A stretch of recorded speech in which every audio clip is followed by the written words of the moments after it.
पावनी, आज तुम्हें एक्सेप्ट करना ही पड़ेगा कि तुम भी मुझसे मोहब्बत करती हो। पार्थ ठाकुर का लहजा जिद से भरा हुआ था।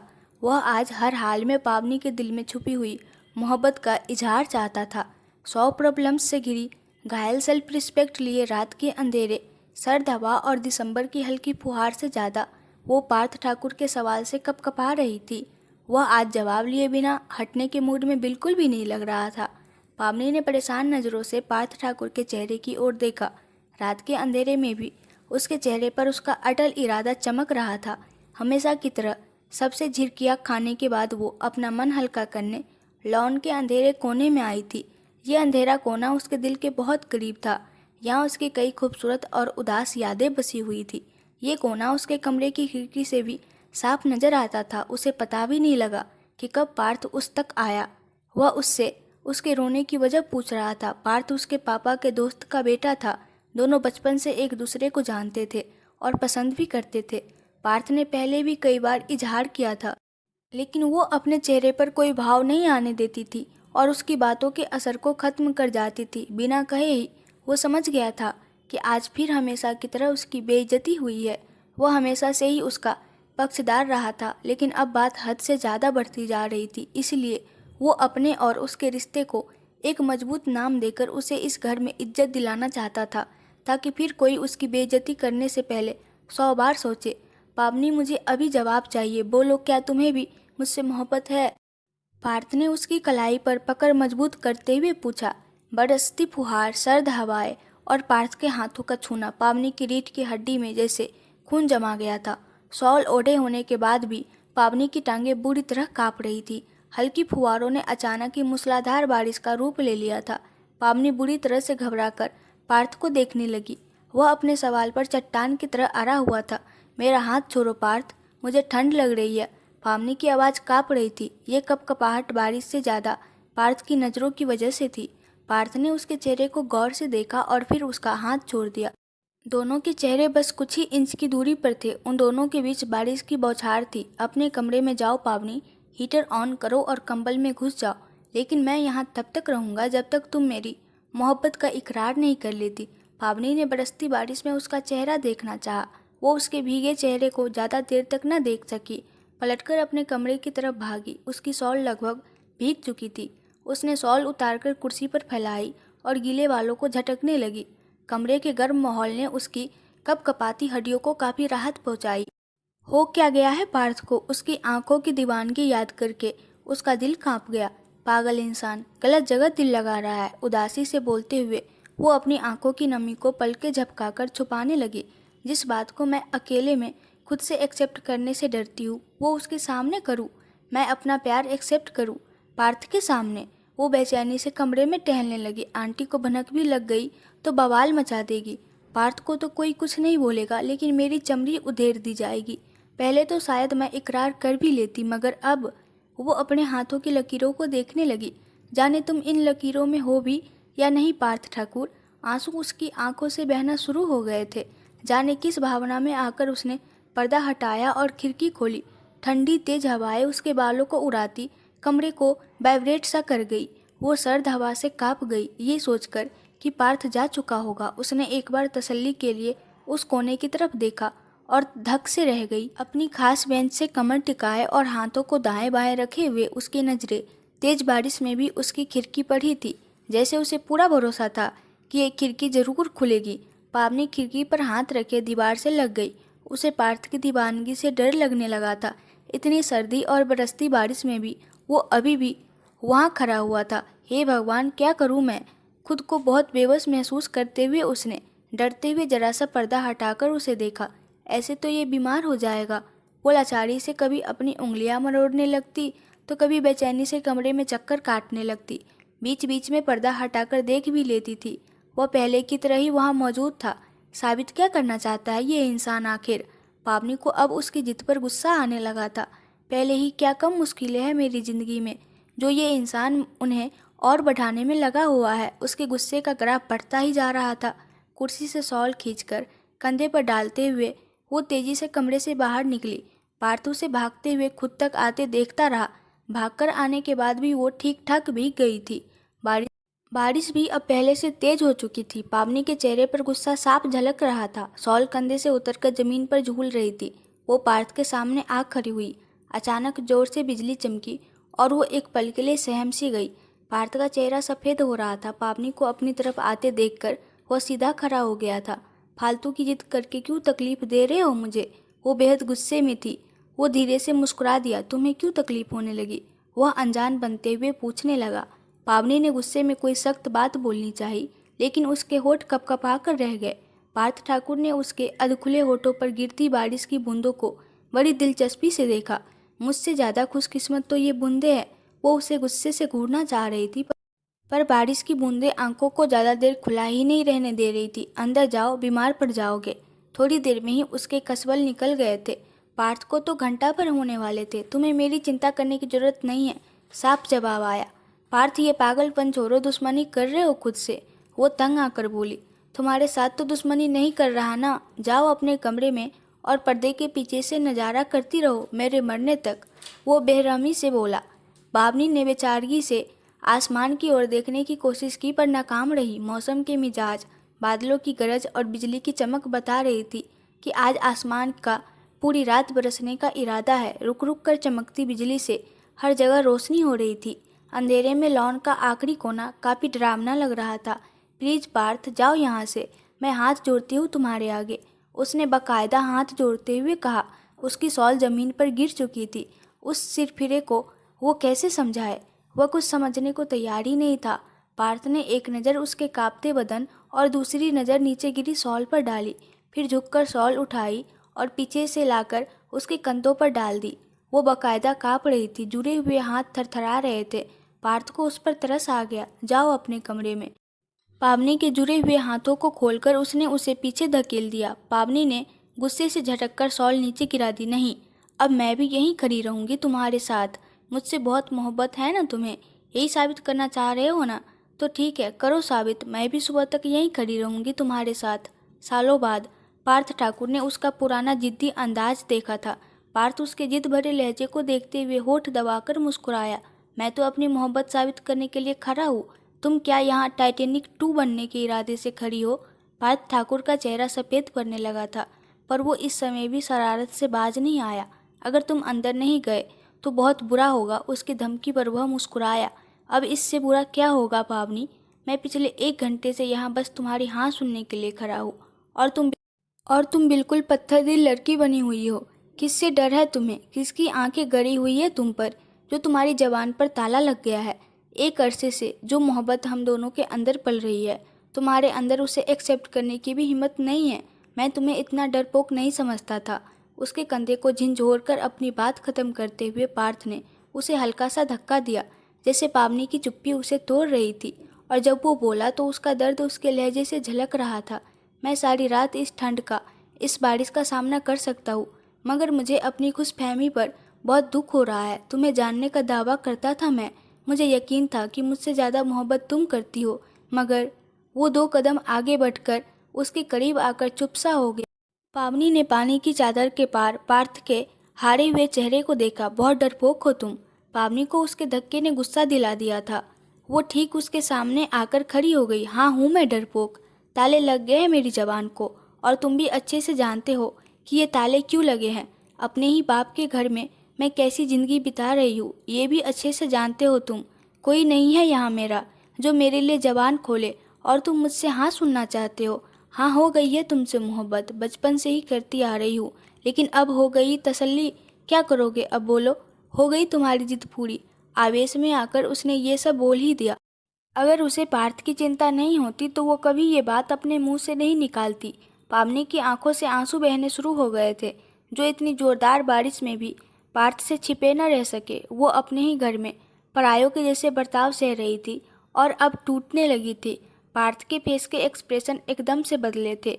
वो इतने भरे पूरे परिवार में रहने के बावजूद भी बहुत तन्हा, बहुत अकेली लग रही थी। पार्थ ने उसके बाजुओं को पकड़कर उसे अपने करीब किया। न तुम्हें पहले चुप रहने की ज़रूरत थी, और अब तो बिल्कुल भी नहीं है। मैं बहुत जल्द तुमसे शादी करूँगा, और फिर तुम्हारी तरफ आंख उठाकर देखने की भी हिम्मत नहीं होगी किसी की। पावनी बेयकीनी से पार्थ को देख रही थी। उसका अपना सगा बाप, जो नई पत्नी को पाकर अपनी ही बेटी को भुला बैठा था, और वो जो दोस्त था बचपन से और उसके दिल में बसता था, उसे उसके अपने ही घर में मान सम्मान दिलवाने की बात कर रहा था। भरोसा है मुझ पर? पार्थ ने यकीन के साथ उससे पूछा। बुरे हालातों के रहमो करम पर पड़ी पावनी का दिल भर आया। इतने मान और मोहब्बत पर वो फूट फूट कर रो पड़ी। मुश्किल से हाँ में सर हिलाते हुए रोए जा रही थी। उसे ऐसा महसूस हो रहा था जैसे भीड़ में किसी अपने का चेहरा दिख गया हो। पार्थ को यह डरी सहमी सी लड़की, जो कभी बहुत चंचल व तेज हुआ करती थी, अपनी जान से भी ज़्यादा प्यारी थी। सर्दी से कपकपाने के बावजूद पावनी के अंदर एक सुकून उतर आया था। पार्थ ठाकुर ने अपने प्यार, मान और भरोसे को उसे सौंप कर उसे मोहब्बत के घेरे में कैद कर लिया था। अचानक जोर से बिजली चमकी और एक पल के लिए सारा लॉन चमक उठा। कोई था जिसने इस मंजर को गौर से देखा था। लड़की, अब अंदर जाओ वरना कुल्फी बन जाओगी। कितनी जोर से काँप रही हो? पार्थ ने नरमी से कहा। वो उसे ही देख रहा था। पावनी का चेहरा झुका हुआ था। क्या हुआ? उसने पावनी की ठुड्डी ऊपर करते हुए पूछा। जवाब में वो नजरें चुरा गई। मुस्कुराते हुए पार्थ ने शॉल उठाई थी। शॉल अच्छे से झटकने के बाद उसके कंधों पर डाली और नरमी से उसका हाथ थामकर कॉरिडोर की तरफ बढ़ गया। पार्थ ठाकुर हाथों को आपस में रगड़ते हुए किचन में दाखिल हुआ। उसने ब्लू जीन्स पर ग्रे हाईनेक पहन रखी थी, जो उसके लंबे कद पर बहुत जच रही थी। किचन में पावनी को देखकर उसे खुशी और हैरत का मिला जुला एहसास हुआ। उसने भी कपड़े बदल लिए थे। ग्रे सूट पर ब्लैक शॉल उसके कंधे पर पड़ी थी। उस खूबसूरत से इजहार के बाद इतनी जल्दी उसे देखना पार्थ की रगों में सुकून सा दौड़ा गया था। इसे ही कहते हैं दिल से दिल को राह। मुझे कॉफ़ी पीने की इच्छा यहाँ तक ले आई और देखो तुम भी कॉफ़ी ही बना रही हो। वाह! उसकी आवाज़ पर पावनी ने एकदम से गर्दन घुमाकर देखा था। वह आंखों में नई चमक लिए उसे ही देख रहा था। रात की बातों को याद करके वो उसकी नज़रों का सामना न कर सकी। किचन का काम बाकी था, वही निपटा रही हूँ। सबने चाय की फरमाइश की थी, वो दे आई हूँ, पावनी ने कॉफ़ी बनाते हुए कहा। सब हॉल में बैठे गप्पे लगा रहे थे। ये पार्थ ने देख लिया था। सबका ख्याल है मेरे अलावा, उसने बनावटी नाराज़गी से कहा और अपनी नज़र खिड़की से बाहर जमा ली, जहाँ अब भी जोरों की बारिश हो रही थी। जानती हूँ तुम्हें सर्दी में चाय से ज़्यादा कॉफ़ी पसंद है।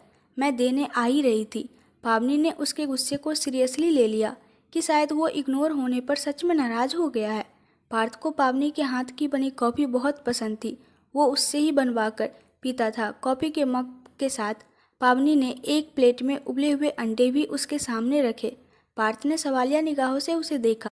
इससे सर्दी लगने के चांस कम हो जाएंगे। इतनी देर तक बारिश में बेकार ही भीगते रहे हो। दूसरी चेयर पर बैठकर वो अंडों के छिलके उतारने लगी। बेकार? उसने पावनी की कुर्सी पर बाजू फैलाते हुए हैरत से कहा। अरे बेस्ट टाइम और सीन था मेरी ज़िंदगी का वो, जिसमें एक डरपोक लड़की ने अपना प्यार एक्सेप्ट करने में इतनी देर लगा दी। पावनी के चेहरे पर गुलाबीपन उतर आया था। होठों पर शर्मीली मुस्कान छा गई। पार्थ दिलचस्पी से उसके चेहरे को देखते हुए बोला, बैठो ना, साथ में कॉफ़ी पीते हैं।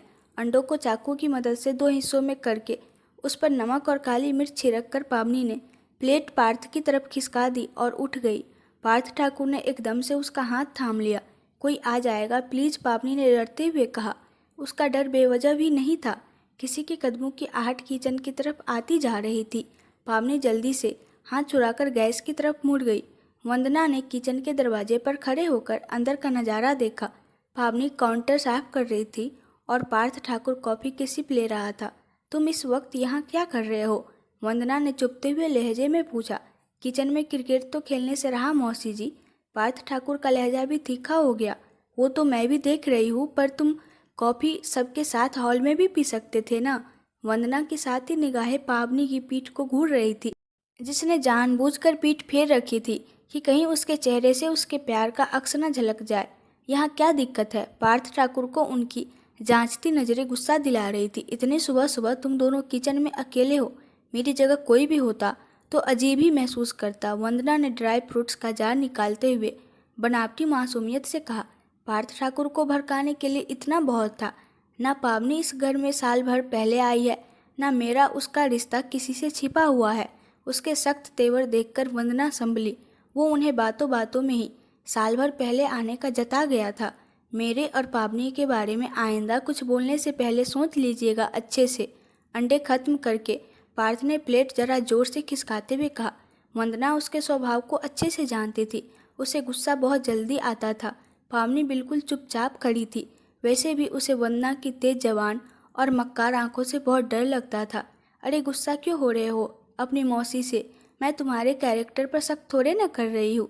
मैं तो बस तुम्हें समझा रही थी कि भले ही तुम दोनों बचपन से साथ रहे हो, एक ही घर में पले बढ़े हो, लेकिन एक दूसरे के लिए हो तो पराये ही ना। वंदना भले ही बातों का जाल बनाने में बहुत माहिर थी, पर वो शायद भूल रही थी कि सामने भी पार्थ ठाकुर है। तुम क्या सजा के लिए खड़ी हो अभी तक? काम हो गया ना तुम्हारा, जाओ रेस्ट करो अब। पार्थ को पावनी की सहमी सूरत पर तरस आ गया था। पावनी तो वैसे भी बस इशारे के इंतजार में थी। झट से अपना मग उठाया और वहां से जाने लगी। पराये की भी आपने खूब कही मौसी जी। इस घर में पावनी के लिए वाकई में अगर कोई पराया है तो वो क्रिस है, जिसे आप अपने साथ दहेज में लेकर आई है। पार्थ की सख्त बातों को सुनते हुए पावनी ने अपने कदमों की रफ्तार और बढ़ा दी थी। वंदना को तो सर से लेकर पैर तक जैसे आग लग गई थी, लेकिन वो कुछ बोल ना सके। आखिर सामने पार्थ ठाकुर जो था। पार्थ ने भी एक नज़र उनके तने हुए चेहरे पर डाली और अपना कॉफी का मग उठाकर किचन से निकल गया। पार्थ ठाकुर पहले वंदना की बहुत इज्जत करता था। वो उसकी इकलौती सगी मौसी जो थी, जिन्होंने पिछले साल ही अपने पति से डाइवोर्स ले लिया था। उनके 3 बच्चे थे, 2 लड़कियां और 1 लड़का। एक लड़की की शादी भी हो चुकी थी। दूसरी बेटी पावनी की उम्र की थी और उससे बड़ा क्रिस था। डाइवोर्स लेते समय न उन्होंने अपने बच्चों का सोचा, न अपनी उम्र का। सोने पर सुहागा तो ये हुआ कि पावनी की माँ मालती के अचानक गायब हो जाने के बाद पार्थ की माँ आरती जी ने अपनी बहन वंदना की शादी पावनी के पापा मयंक के साथ तय करवा दी, जिसका सबसे ज़्यादा विरोध पार्थ ठाकुर ने ही किया था। पावनी के पापा भी जैसे बीबी के घर से भाग जाने से टूट गए थे। ऐसे में जब आरती जी ने उन्हें अपनी तलाकशुदा बहन से शादी करने को कहा तो उन्होंने भी इनकार नहीं किया। उस समय उन्हें पावनी का ख्याल भी नहीं आया, जो आरती जी और उनकी बहन के मुंह से अपनी माँ के घर से भाग जाने के ताने सुनते हुए छिपती फिरती थी। अपने पापा की दूसरी शादी का सुनकर तो पावनी जैसे बोलना ही भूल गई थी। पार्थ के डैड मानक जी तो शुरू से ही आरती जी की मुट्ठी में थे, और जब मयंक जी खुद इस शादी के लिए तैयार थे तो भला मानक जी क्यों मना करते। इस तरह पार्थ ठाकुर का सारा विरोध करना बेकार गया और उसकी मौसी वंदना पावनी के पापा मयंक जी से शादी करके अपनी बेटी पूजा और बेटे को लेकर उनके बंगलों में चली आई थी। पावनी की चुप्पी पर भी पार्थ को बहुत गुस्सा आया था, लेकिन मालती जी के जाने के बाद से पावनी में बहुत बदलाव आ गया था। वो जो हमेशा इस घर में हंसती खिलखिलाती घूमती थी और अपनी माँ से नखरे उठवाया करती थी, अब इस घर की नौकरानी बनने लगी थी। आरती जी ने तो घुटने के दर्द का बहाना कर बहुत पहले ही किचन से किनारा कर लिया था। मालती ने भी कभी एतराज़ नहीं किया। वैसे भी घर में कई नौकर थे तो मालती जी खुद आगे आकर बहुत से काम कर दिया करती थी। पार्थ मालती जी के बहुत करीब था। पावनी के साथ साथ वो पार्थ के भी खूब नखरे उठाती थी। लेकिन जाने कैसी हवा चली कि एक दिन मालती जी कुछ सामान लेने बाजार को निकली तो लौट कर नहीं आई। हाँ, उनका खत लिखा हुआ जरूर मिल गया तकिए के नीचे से, जिसमें उन्होंने लिखा था कि वो अपनी मर्जी से ये घर छोड़कर जा रही है, क्योंकि वो अपनी पहली मोहब्बत को भुला नहीं पाई थी। अब उनका पुराना प्यार लौट आया है तो वो भी उसके पास लौट गई थी। पावनी को माँ की लिखी चिट्ठी पढ़कर भी विश्वास नहीं हुआ था, और विश्वास तो पार्थ ठाकुर को भी नहीं हुआ था। इतने साफ दिल वाली, हर नियम कायदे को मानने वाली मालती जी, जिनकी गोद में वो पला बढ़ा और बड़ा हुआ था, जो उसकी हजारों फरमाइशें बिना माथे पर बल लाए पूरी कर दिया करती थी, उसे कभी उनके अंदाज से नहीं लगता था कि उनके दिल में ऐसा भी कुछ हो सकता है। मयंक जी ने तो घर में मालती जी का नाम तक लेने पर पाबंदी लगा दी थी। पार्थ उन्हें समझाना चाहता था, लेकिन उनकी मर्दानगी पर बात आ गई थी। वो कुछ समझना ही नहीं चाहते थे, और मानक जी ने तो कभी घर के मामलों में दखल नहीं दिया था, तो अब भी चुप ही रहे। पार्थ ठाकुर ने अपने तरीके से भी मालती जी को ढूंढना चाहा, लेकिन उसके हाथ भी कुछ न लगा। ऊपर से घर में हो रहे बदलाव ने उसका ध्यान घर की तरफ कर दिया था। वंदना, जो पहले उसकी मौसी थी, अब मालती जी की जगह लेने आ गई थी। उसकी मौसी की बेटी पूजा, जो अपने खुलेपन की वजह से पहले से ही उसे पसंद नहीं थी, अब तो एकदम ही जहर लगने लगी थी। ऊपर से क्रिस, जो उसकी ही उम्र का होने के बाद भी कभी उसका दोस्त न बन सका था। सबसे बढ़कर पावनी, जिसकी हालत दिन पर दिन खराब हो रही थी।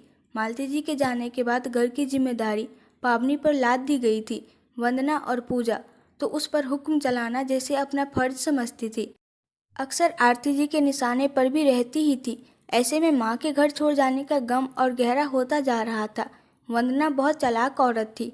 उसने मयंक जी को ऐसे मुट्ठी में लिया था कि वो इकलौती बेटी से भी बेखबर हो गए थे।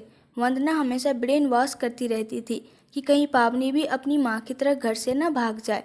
फिर क्या इज्जत बचेगी आपकी समाज में? पहले ही इतनी थू थू हो रही है, वगैरह वगैरह। पावनी अभी ग्रेजुएशन कर रही थी। वंदना चाहती थी कि उसका कॉलेज जाना बंद करा दिया जाए, लेकिन उस वक्त भी सिर्फ पार्थ ही था जिसने उनके इरादों पर पानी फेर दिया था, ये कहकर कि पूजा भी तो कॉलेज जाती है ना, तो उसका भी कॉलेज जाना बंद करवाए। उसकी माँ पावनी की माँ की तरह घर से भागी नहीं है। वंदना बिलबिला उठी थी। राजों को तो बस भगवान ही जानते हैं और हर राज वही खोलेंगे भी। मैं मान ही नहीं सकता कि मालती आंटी ने ऐसी घटिया हरकत की है। पार्थ ने पूरे यकीन से कहा, तुम्हारे न मानने से सच्चाई बदल जाएगी क्या? आरती जी ने भी पावनी को घूरते हुए कहा, अगर ऐसा हुआ भी है तो उसमें पावनी की क्या गलती है? उसकी पढ़ाई क्यों रोकी जा रही है? कहते हुए पार्थ आरती जी की ओर मुड़ा। मॉम, पावनी की माँ भागी है तो पावनी को सजा मिलनी चाहिए। तो फिर मौसी जी ने भी तो बुढ़ापे में जवान बच्चों के होते हुए न सिर्फ डाइवोर्स लिया, बल्कि डाइवोर्स के फौरन बाद ही मयंक अंकल से शादी भी कर ली।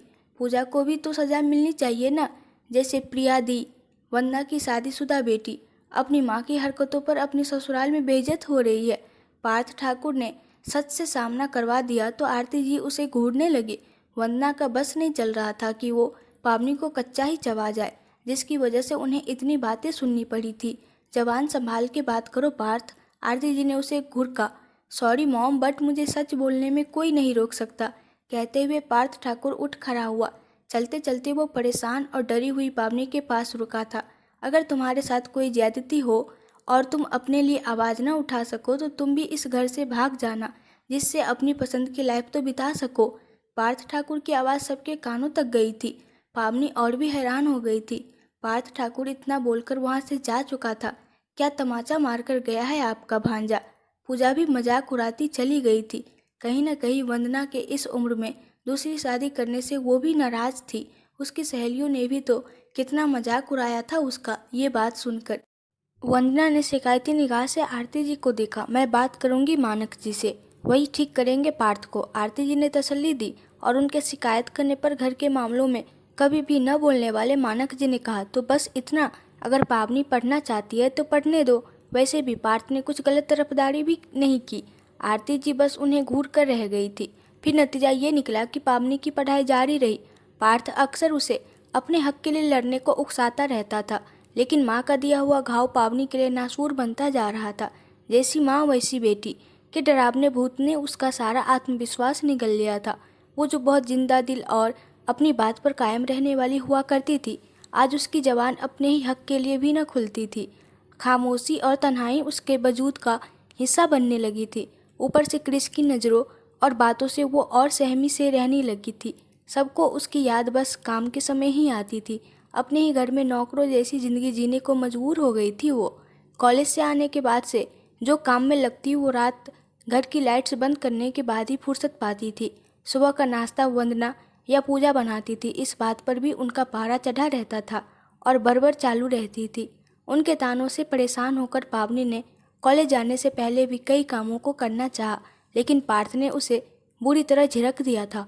तुम्हें बाई बनने का इतना ही शौक है तो किसी दूसरे के यहाँ नौकरी कर लो, जहाँ तुम्हें सैलरी भी मिलेगी। यहाँ बेकार में बिना पैसों के परेशान हो रही हो। वह उसकी खामोशी से चिढ़ने लगा था। उसके साथ हो रही ज्यादती पर कुटता रहता था। दोनों ही जानते थे कि वो एक दूसरे से मोहब्बत करते हैं और अब पार्थ ठाकुर पावनी के मुंह से ये बात सुनना चाहता था। पावनी जो अपना भरोसा एक साल में लगभग खो ही चुकी थी और अपने लिए सोचना भी बंद कर दिया था, उसके लिए पार्थ से मोहब्बत का इकरार करना आसान नहीं था। लेकिन पार्थ कितना जिद्दी है ये भी वो जानती थी और अंत में पार्थ ने अपनी जिद मनवाकर ही दम लिया था। पावनी की रूखी फीकी जिंदगी में जैसे दोबारा रंग भरने लगे थे। लेकिन क्या ये सब इतना ही आसान था? हॉल में आरती जी, वंदना, पूजा और क्रिस सर जोड़े बैठे हुए जाने क्या खुसर फुसर कर रहे थे। पावनी तभी कॉलेज से लौटी। उसने सबको एक साथ देखा और अपने कमरे की ओर जाने लगी। सबको भूख लग रही है, जल्दी से दोपहर का खाना बना दो। आरती जी ने उसे देखते ही हुक्म झाड़ा। यूनिफॉर्म में पावनी बहुत खूबसूरत दिख रही थी। जी आंटी जी, अभी यूनिफॉर्म में हूँ। पहले चेंज कर लूँ। वो हामी भरते हुए चल दी। इसके अंदाज थोड़े बदले हुए से नहीं लग रहे आप लोग को? पूजा ने उसे गौर से देखते हुए कहा था। पहले तो हमेशा चेहरे पर 12 बजे रहते थे। पूजा ने ही सबको ध्यान दिलाया। पावनी के कानों में भी पूजा की बात गई। सच भी था, जब से उसने पार्थ ठाकुर के प्रपोजल को एक्सेप्ट किया था, एक इत्मीनान सा उसके दिल में उतर गया था। पार्थ हर वक्त मैसेज कॉल्स करके उसकी उदासी और तन्हाई में अपनी मोहब्बत के रंग भरता रहता था। पावनी को पूरा यकीन था कि पार्थ ठाकुर के नाम से जुड़ने के बाद एक बार फिर वो इस घर में इज्जत व सम्मान पालेगी। पार्थ की मोहब्बत और साथ का ही असर था जो अब उसे इन लोगों की बातों का ज़्यादा असर नहीं पड़ता था, वरना वो खुद को अकेली समझकर हमेशा आंसुओं से तकिया भिगोती रहती थी। लेकिन पार्थ की धीमी आवाज़, किसी न किसी बहाने से पावनी का ध्यान रखना, पावनी को आत्मविश्वास से भरता जा रहा था। अब यह परिवर्तन सबको महसूस होने लगा था। पावनी ने अब थोड़ा सावधान रहने का सोचा और कपड़े बदलकर आई तो देखा कि वो सब दोबारा सर जोड़े बैठे खुसुर फुसुर कर रहे थे। उसे देखकर सब अचानक से चुप हो गए, जिससे पावनी थोड़ा शर्मिंदा सी हो गई। मटर छिले हुए रखे हैं, मटर आलू का पुलाव बना लो, रायता सलाद भी बना लेना और कबाब भी तल लेना। उसे देखते ही वंदना ने लंच का मेन्यू बताया। वो जल्द से जल्द क्रिस की नज़रों से हटना चाहती थी। क्रिस शुरू में तो वंदना के मयंक जी से शादी करने के फैसले से नाराज था। वह अपने दोस्त के घर चला गया था। अपनी माँ के बहुत जिद करने पर एक दिन उनसे मिलने आया तो उसका सामना पावनी से हुआ और वह उसे देखता ही रह गया था। पावनी भी उसे पार्थ ठाकुर के कजिन होने के नाते से जानती थी, लेकिन जब वो इसी घर में रहने लगा तो पावनी को उलझन होने लगी। वो उसकी नज़रों और छिछोरी बातों से डरने लगी थी, लेकिन मजबूर थी कि शिकायत करती भी तो किससे। वैसे तो अब देखा जाए तो वह उसका भाई हुआ, लेकिन कहते हैं ना कि जब दिल और दिमाग में गंदगी भरी हो तो खून के रिश्ते भी बेमानी हो जाते हैं। यहाँ तो सौतेला रिश्ता था, फिर क्या उम्मीद की जा सकती थी। आलू मटर पुलाव दम पर थे, रायता बनकर फ्रिज में रख चुकी थी, कबाब फ्राई हो रहे थे और वो तेजी से सलाद काटने में लगी थी। जब पार्थ ठाकुर का मैसेज आया, वह इस टाइम पर ऑफिस में होता था। उससे कॉलेज से लौट आने के बारे में पूछ रहा था। मैं भी खाऊंगा मटर पुलाव, क्या कर रही हो, कि जवाब में उसने लंच के बारे में बता दिया था। पुलाव का सुनकर पार्थ के मुंह में पानी आ गया था। वो जानती थी कि ये उसकी फेवरेट डिश है। आ जाओ लंच पर, पावनी ने मुस्कुराते हुए जवाब लिखा था। नहीं यार, इंटरव्यू चल रहा है, कैंडिडेट्स बाहर वेटिंग में हैं। तुम एक काम करो, किसी नौकर से भिजवा दो। पार्थ ठाकुर ने अपनी प्रॉब्लम बताते हुए सॉल्यूशन भी दे दिया। हाँ, ये ठीक रहेगा, लेकिन आंटी से फ़ोन करके खुद ही कह दो। मैं नहीं कह सकती। पावनी ने अपनी परेशानी बताई। अगर वो अपनी मर्जी से नौकर के हाथ खाना भिजवाती तो बात खुलने पर उसे सबकी बातों और नज़रों का सामना करना पड़ता। बहुत डरपोक हो। ठीक है, मैं मॉम को कॉल कर देता हूँ। अब मैं इंटरव्यू ले लूँ? कैंडिडेट डरी हुई नज़रों से मुझे ही देख रहा है। मैसेज पढ़ के पावनी मुस्कुराने लगी। वाह, खुशबू तो बहुत अच्छी आ रही है। क्रिस नाक से कोड़ता हुआ किचन में दाखिल हुआ। पावनी एक पल के लिए तो डर ही गई। मोबाइल साइड में रखकर उसने पुलाव चेक किया। तुम इतना टेस्टी खाना बनाती हो कि दिल करता है तुम्हारे हाथ चूम लूँ। क्रिस ने मुस्कुराकर उसके हाथों को देखा। पावनी घबराकर बर्तनों की रैक की तरफ चली गई। आप सबको बुला लीजिए, खाना बन चुका है। उसे अब उलझन होने लगी थी। आ जाएंगे सब, तुम मुझसे इतना डरती क्यों हो? वो आगे बढ़ते हुए बोला था। वो उल्टे कदम से पीछे हटी। घबराहट में गरम पुलाव का कुकर उसकी कोहनी से छू गया। उसके मुंह से सिसकारी निकल गई। दिखाओ कहाँ जला लिया हाथ। क्रिस ने उसका हाथ थामना चाहा। पीछे हटो, अगर तुमने मुझे हाथ लगाया तो मैं शोर मचाकर सबको बुला लूँगी। पावनी ने उसे धमकी दी। क्रिस ने आंखें फाड़कर उसकी ओर देखा। पूजा सही कह रही थी, वो अब सच में बदल रही थी। वरना पहले तो चुपचाप इधर उधर हो जाती थी, लेकिन आज तो बाकायदा धमकी दे रही थी। तेरे शोर मचाने से क्या होगा? मैंने कौन सा तेरा दुपट्टा खींचा है या तेरी इज्जत पर हाथ डाला है? क्रिस मक्कारी से हंसा। पावनी को उसकी बातों और निगाहों से घिन आने लगी। वो उसके मुंह नहीं लगना चाहती थी तो तेज आवाज़ से सबको बुलाने लगी। आंटी जी, खाना लग गया है, आ जाइए सब लोग। ऊंची आवाज़ में बुलाते हुए उसने डाइनिंग टेबल पर बर्तन लगाना शुरू कर दिया था, क्योंकि वो काम किए बिना वहाँ से जा भी नहीं सकती थी। बहुत अकड़ रही है ना, जल्दी ही तेरे पर कटने वाले हैं, क्रिस ने मुस्कुराते हुए अजीब से अंदाज में कहा था। उसके अंदाज ने पावनी के दिल में अजीब सा डर पैदा कर दिया था। पावनी का दिल किया कि उसे धक्के देकर निकाल दे, लेकिन वो ऐसा कर भी नहीं सकती थी। वो चुपचाप पार्थ ठाकुर के लिए लंच पैक करने लगी। कुछ ही देर में आरती जी, वंदना और पूजा भी आगे पीछे चली आई। पावनी, पार्थ का लंच पैक कर दो, नौकर दे आएगा ऑफिस जाकर। फ़ोन आया था अभी उसका। मुझे तो ये समझ नहीं आ रहा था कि उसे कैसे पता चला कि आज उसका फेवरेट खाना बना है। आरती जी ने सिंक में हाथ धोते हुए कहा। पावनी अपनी जगह पर चोर सी बन गई। उधर फ़ोन आया और इधर खाना पैक होकर तैयार भी है। वंदना ने आरती जी का ध्यान पैक लंच बॉक्स की तरफ दिलाया। सच कहा है किसी ने कि इश्क और मुश्क छुपाए नहीं छुपते। पावनी ने मन में खुद को कोसा। क्या ज़रूरत थी पहले से लंच पैक करने की। उसने सोचा था कि अगर पार्थ बिजी होकर फ़ोन करना भूल गया तो उसे अफसोस होगा, इसलिए उसने सोचा कि अगर ऐसा हुआ तो सबसे छुपाकर नौकर के हाथ खाना भिजवा देगी, लेकिन उसके पहले ही पकड़ी गई थी। आरती जी की खोजी नज़रें पावनी पर थी। पूजा के चेहरे पर मजाक उड़ाती मुस्कान थी, लेकिन क्रिस इन सबसे अनजान खाने में बिजी हो चुका था। पार्थ का मैसेज आया था। उसे मालूम है कि खाना मैं ही बनाती हूँ, तो उसने पूछा था कि क्या बनाया है। मेन्यू पता चला तो कहा कि नौकर से भिजवा देना। पावनी को सच बोलना ही पड़ा। जब तुम दोनों ने बात कर ही ली थी तो उसे मुझे कॉल करने की तकलीफ उठाने की सलाह किसने दी। आरती जी की निगाहें उसे चुभ रही थी।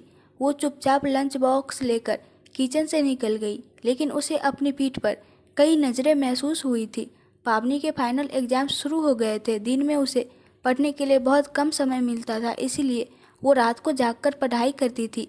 आज भी वो देर रात पढ़ाई कर रही थी। आंखें दुखने लगी तो उसने किताबें उठाकर रैक पर रख दी। तभी उसका मोबाइल बजने लगा। इतनी रात को किसकी कॉल आ गई? वो हैरान होती हुई बेड तक आई। स्क्रीन पर चमकता नाम उसके होठों पर मुस्कान ले आया। अभी तक जाग रहे हो? उसने हैरान होते हुए कहा। तुम भी तो जाग रही हो? वो मुस्कुराया। पढ़ रही थी। हाँ, दिन में तो तुम्हें टाइम ही नहीं मिलता होगा। तुमने खुद को इस घर के लिए समर्पित जो कर दिया है। अफसोस के साथ शिकायत भी लहजे में उतर आई। पावनी मुस्कुराई। क्या करूँ, मजबूरी है। जब सगा बाप ही बेखबर हो गया है तो किससे शिकायत करूँ। हफ्तों हो जाते हैं पापा से बात किए, उनको पुकारे, मम्मी न जाने कहाँ हैं। पापा मुझे हमेशा मम्मी की तरह गलत समझते और उसी नज़र से देखते भी है। वो उदासी से बोली। तो पार्थ को तकलीफ होने लगी। कितने पेपर्स बाकी है अभी तुम्हारे? एक ही घर में रहने के बाद भी वो दोनों फ़ोन पर बात करने के लिए मजबूर थे। वंदना और आरती जी की नज़रें हर वक्त पावनी पर जो होती थी। पार्थ खुद भी सावधान रहने लगा था। वो बिल्कुल भी नहीं चाहता था कि कोई भी पावनी को किसी भी वजह से परेशान करे। उसके फाइनल के एग्ज़ाम्स थे। वो उसे आराम से पढ़ने देना चाहता था। 3 रह गए हैं। पावनी ने जवाब दिया। बस तुम्हारे एग्ज़ाम्स खत्म हो जाए तो मैं मॉम डैड से हमारी शादी की बात करूँगा। पार्थ ठाकुर ने अपना प्लान बताया। पावनी खामोश ही रही। अभी इसलिए नहीं बोल रहा ताकि तुम आराम से अपने एग्ज़ाम्स दे सको। पार्थ, मुझे बहुत डर लग रहा है। वंदना आंटी बहुत बवाल करेंगी और शायद तुम्हारी मॉम भी। वो अपनी बात पूरी न कर सकी। डर जवान के आगे खड़े हो गए थे। आरती जी और पावनी की मम्मी के बीच हमेशा एक खामोशी सी रही थी। हालांकि मालती जी उन्हें खुश रखने की कोशिश करती थी, क्योंकि वो खुद बहुत मिलनसार और मोहब्बत करने वाली औरत थी। आरती जी ने भी कभी खुलकर नफरत नहीं जताई थी, ना ही दोनों के बीच कभी कोई झगड़ा हुआ था। अगर कभी कोई बात हो भी जाती तो मालती चुप रहती और झगड़े का मौका ही नहीं देती थी। लेकिन आरती जी की बेरुखी सबको महसूस होती थी, जिसे सब टिपिकल औरतों की अनबन का नाम दे देते थे। दरअसल मयंक और मानक एक ही गांव में पैदा हुए थे। दोनों के ही परिवारों की आपस में बहुत बनती थी और यही वजह रही कि उन दोनों में भी बचपन से ही बहुत गहरा याराना था। दोनों साथ ही पढ़ने के लिए शहर आए और संयोग रहा कि एक ही कॉलेज में एडमिशन भी मिल गया। वक्त के साथ साथ दोस्ती गहरी होती गई।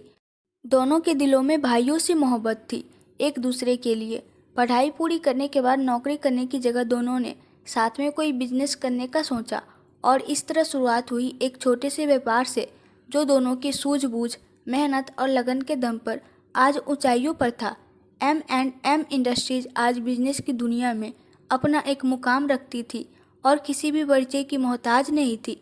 दोनों की अटूट दोस्ती का ही नतीजा था कि अलग अलग घर लेने की बजाय दोनों ने साथ रहने का निर्णय लिया और एक बंगला बनवाया। इस तरह दोनों शादी के बाद भी साथ ही एक घर में एक परिवार की तरह रहे और आज तक वही सिलसिला चलता आ रहा था। दोनों की अटूट दोस्ती की मिसाल था बंधन विला। पावनी मालती जी और मयंक जी की इकलौती औलाद थी। जबकि मानक जी और आरती जी को 2 बच्चे थे, एक लड़का और एक लड़की। बड़ी बेटी प्राची, जो शादी के बाद पुणे में रहती थी। उसके बाद पार्थ ठाकुर था। प्राची उम्र में बड़ी थी, पावनी की उससे बहुत ज़्यादा तो नहीं, मगर दोस्ती थी।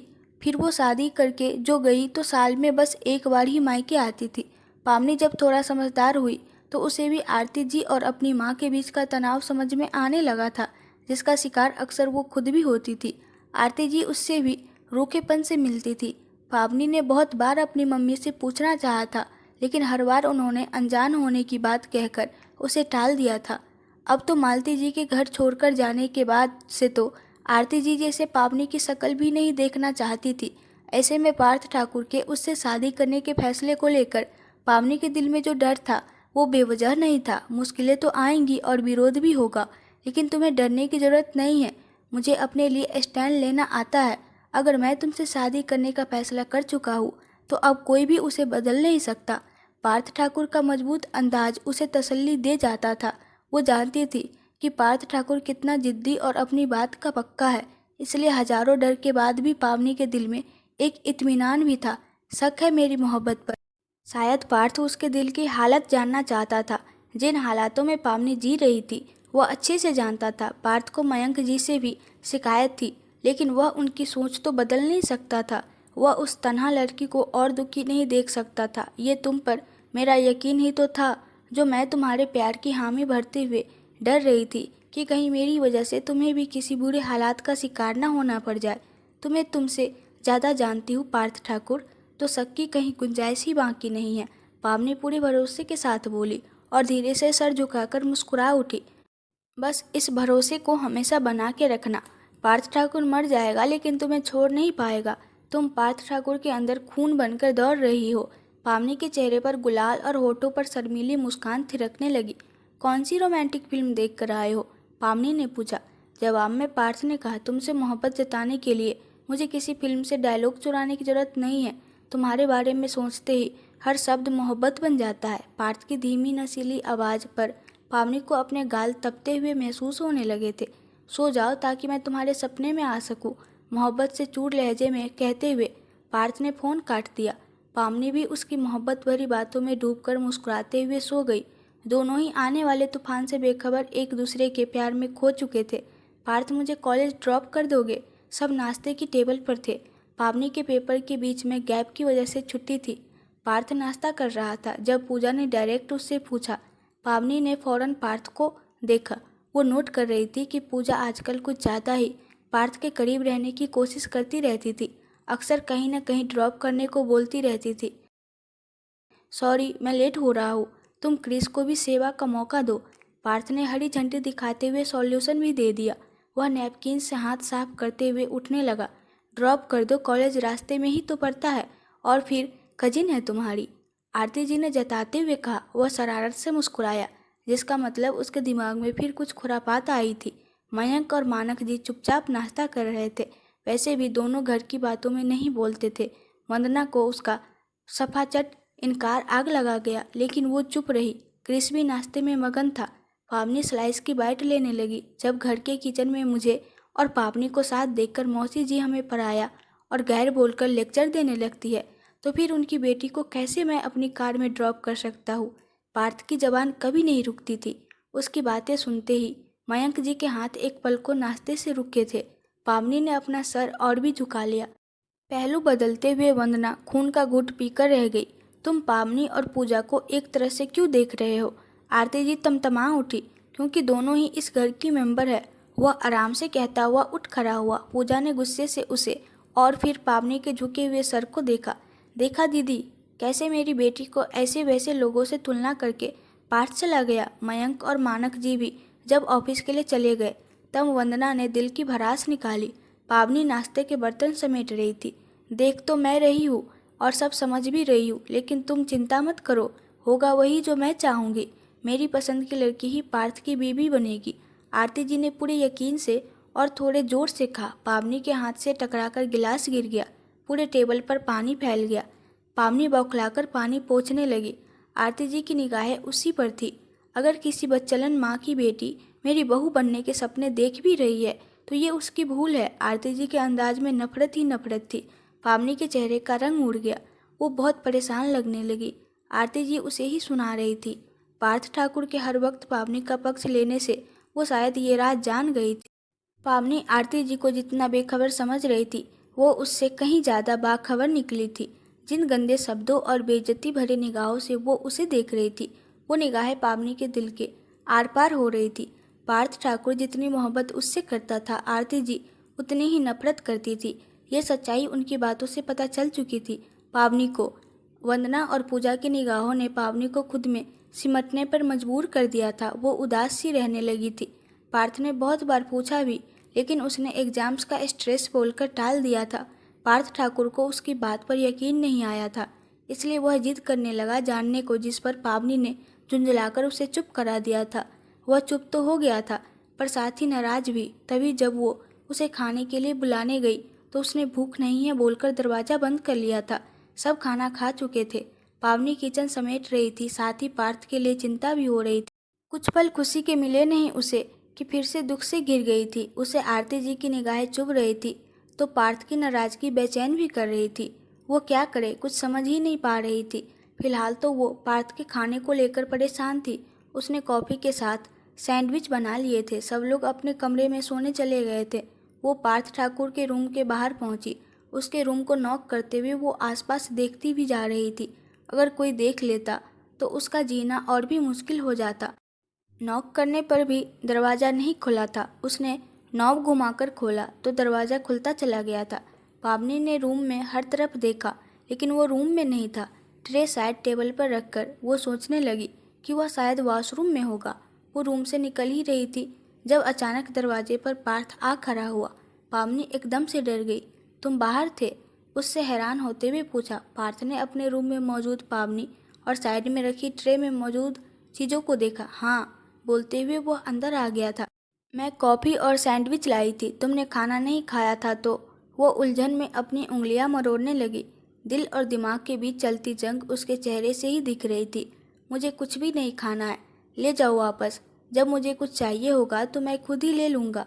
वह बेरुखी से बोलता हुआ मोबाइल बेड पर रखकर अपने रिस्ट वॉच उतारने लगा। पावनी ने एक शिकायती निगाह उस पर डाली, लेकिन वह बेरुखी दिखाता हुआ वार्डरोब की तरफ बढ़ गया था। जब मैं ले आई हूँ तो खाने में क्या परेशानी है? ये पार्थ की सालों पुरानी आदत थी जिसे पावनी अच्छे से जानती थी। वह जब भी गुस्सा होता उसका सारा गुस्सा खाने पर ही निकलता था। वह कुछ भी खाता पीता नहीं था जब तक गुस्सा खत्म नहीं होता था उसका। तुम्हें मेरे लिए परेशान होने की जरूरत नहीं है। वार्डरोब से कपड़े निकालकर बेड पर फेंकते हुए उसने एक निगाह पावनी पर डाली, जो बड़ी मुश्किल से उसकी बेरुखी बर्दाश्त कर रही थी। वो पहले से ही परेशान थी। उस पर पार्थ का अजनबी अंदाज उसे और दुखी कर गया। आंसू आंखों में कदम जमाने लगे। पार्थ ने पूरे जोर से वार्डरोब बंद की। पावनी डर गई। पार्थ ने उसके आंसुओं से भीगे गालों को देखा। अगले ही पल उसने उसे खींचकर वार्डरोब से लगा दिया। खुद करे तेवरों से हाथ दाएं बाएं जमाकर खड़ा हो गया। पावनी का चिड़िया जैसा दिल उसके इस अंदाज पर धर धर करने लगा था। उसके आंसू बहने शुरू हो गए। पार्थ थोड़ी देर तक उसे रोता हुआ देखता रहा। बताती क्यों नहीं कि क्या बात है?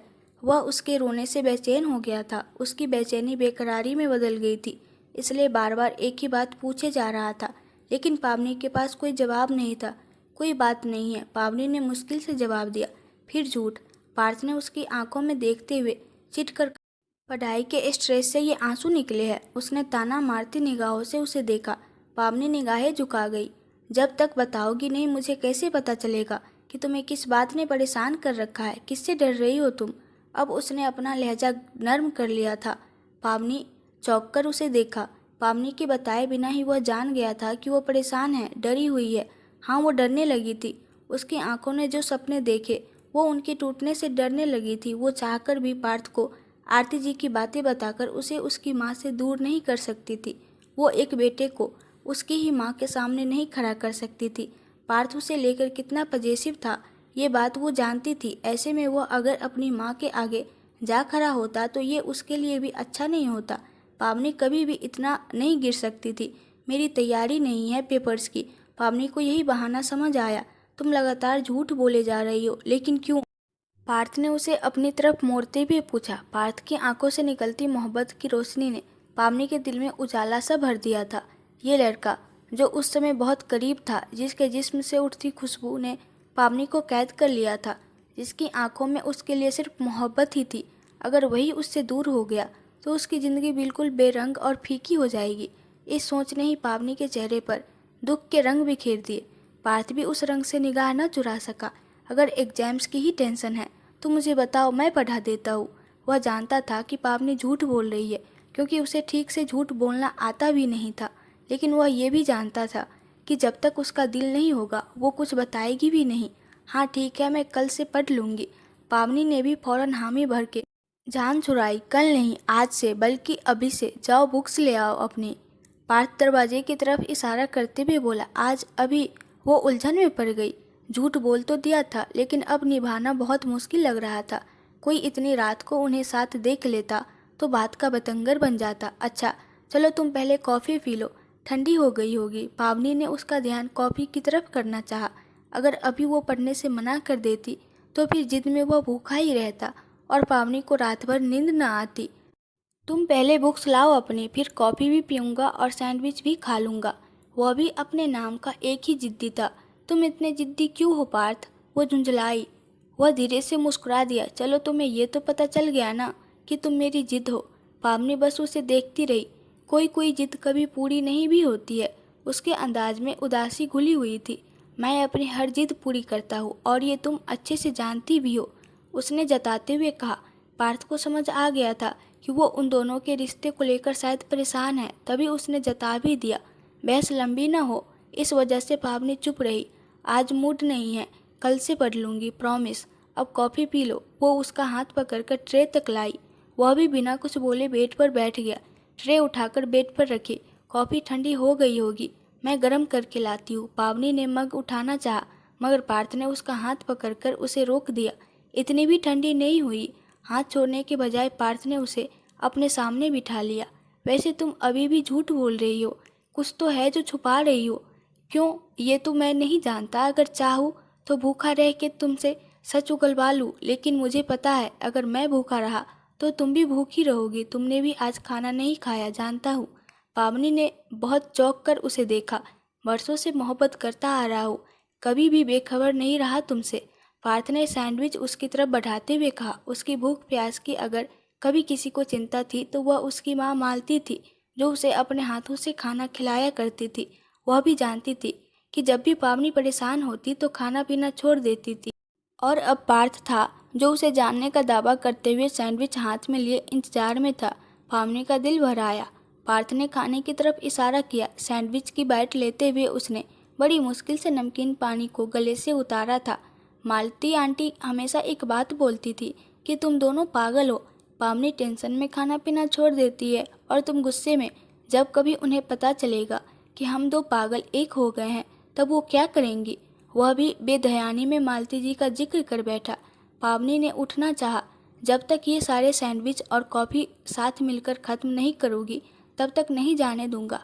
उसकी धमकी पर वो लाचारी से फिर वहीं बैठ गई और पार्थ उसे अपने हाथों से खिलाने लगा।